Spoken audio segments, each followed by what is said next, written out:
Good Lord Almighty. Quick video today. Elon the fighter. Wow. If you have a chance, do yourself a favor. Go watch the video interview that Bloomberg did. This lady, I think it was in Qatar, did an interview with him today, and I kind of felt sorry for her. One of the things that has happened in the last year or two, maybe more so this year, is Elon's involvement in the government has made some people angry. But it's made him angry too. And the way he's been treated, the way his company have been treated, and not just him personally, the way his customers have been treated. I'm a customer. I drive a Tesla. Now, I live in the part of the United States that's, not really that bad as far as the backlash that Tesla has taken in the last few months. But nevertheless, it's no fun. It's been no fun. And Elon has always been relatively kind, maybe too kind. Even those of us who follow him and who invest in Tesla and like the cars, like the company, we have kind of, been a little dissatisfied with him at times because he's too nice. There's times he's really too nice. Well, boy, that changed today. And I think the media are on notice now because he's not putting up with it anymore. What's sad is this interview was actually it was a huge win for him, but it was a wasted interview as far as they got no information.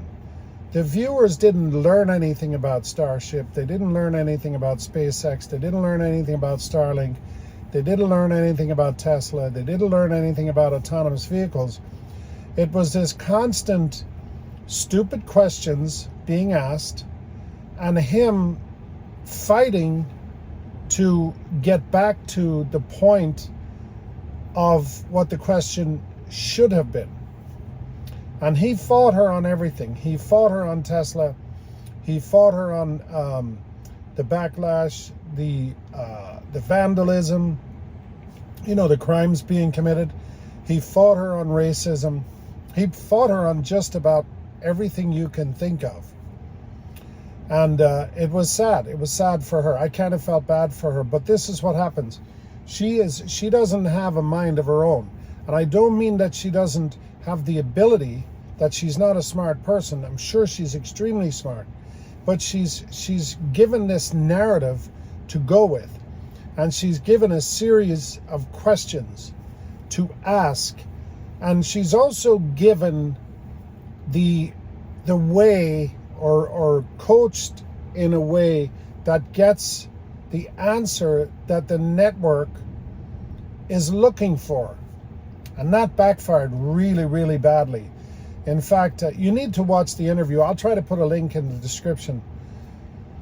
But it backfired really badly, and it backfired really badly, especially when it came to South Africa and the racism question. When he turned the whole question around and said, do you support racism? Are you a racist? Do you support racism? Do you support racism of any kind against any race? And she couldn't answer the question. And he asked, and he pushed her so hard. He pushed her for a yes or no answer. And I think there were times that many people were expecting him to get up and leave the interview.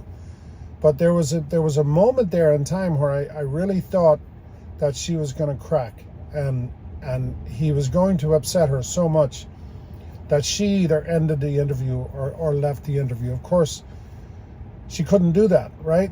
But anyway, I felt bad for her because she's really just a pawn in this big game.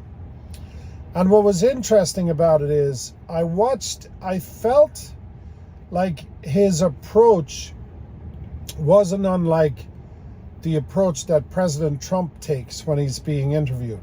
Now, this is not a Trump endorsement, but the media for a long time, for years and years and years and years, have had the luxury, and I mean the luxury of mostly having politicians sit in front of them, or, you know, CEOs of big corporations who they choose their words very carefully. Politicians especially, they have to be very, very careful about how they answer a question, because they're thinking about constituents on the one hand, they're thinking about people who are supporters, they're thinking about people who are not supporters, who they would like to have them become supporters. So it's a really different dynamic. So the media have gotten away with answering really soft questions and getting the answers that they want. It's very easy to frame a question to a person who has to spend an entire lifetime of trying to cater to a specific group of people.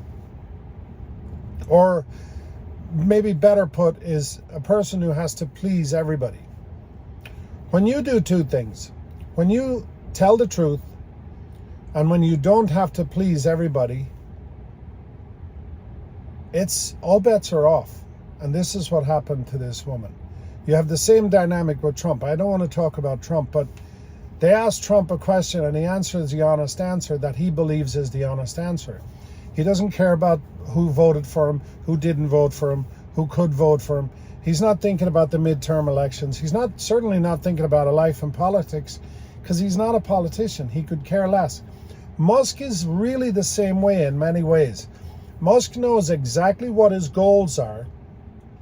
He knows that they're not financial. He knows that all he has to do is be completely honest and be completely himself and just tell the truth. And if he detects the person on the opposite side of that microphone is trying to set him up, or is trying to twist the truth, or trying to twist a narrative, he's now attacking them. And that's a beautiful thing to watch. It really, really is, because for too long he's been too kind. Listen, here's the bottom line. Elon Musk was abused, very badly abused as a child. He was practically beaten half to death on the playground because he was different. And you don't forget that. There are things that happen to people in life, and outside of those things, nobody can hurt you.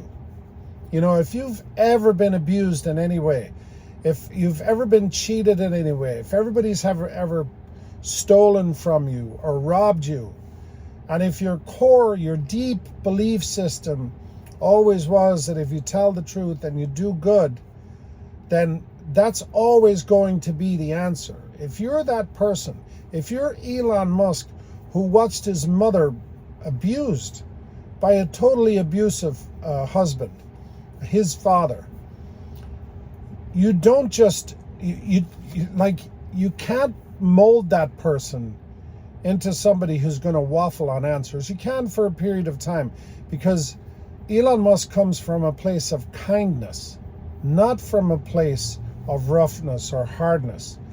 But I do believe that his experience in the last few months especially, long before that, but in the last few months especially, have changed him. Not as a person. In fact, I believe he's always been a good person. He's always had his heart in the right place and his goals in the right place. And his goals are to make humanity better, to do things that better humanity. And I think in the last few months, he is just reinforcing that, and he's coming out in force. And I'll tell you what, today, he came out in force. And we're also noticing, those of us who are investors in Tesla and who are following the company and the man and the subsidiary companies very closely, there's a lot of negative information coming out. You're going to see a lot more of that over the next couple of weeks as we get closer and closer to robotaxi launch, which we all believe is going to be a very big success. And it's going to anger a lot of people. People, first of all, people on Wall Street who are not understanding what's going on and who are operating in the old ways of doing business, and they have their hard-earned money of their investors in certain funds and in certain areas, they're going to get crushed. And they're trying desperately to figure out a way around that. And sadly, one of those things that people do when they get desperate is they start to tell lies. And listen, the message is you don't need to lie. If you're living in a truth, if you're living in a place of truth, there's no need for you to lie. And when you're in that place, and when somebody comes at you with something that's dishonest or disingenuous, you absolutely should push back.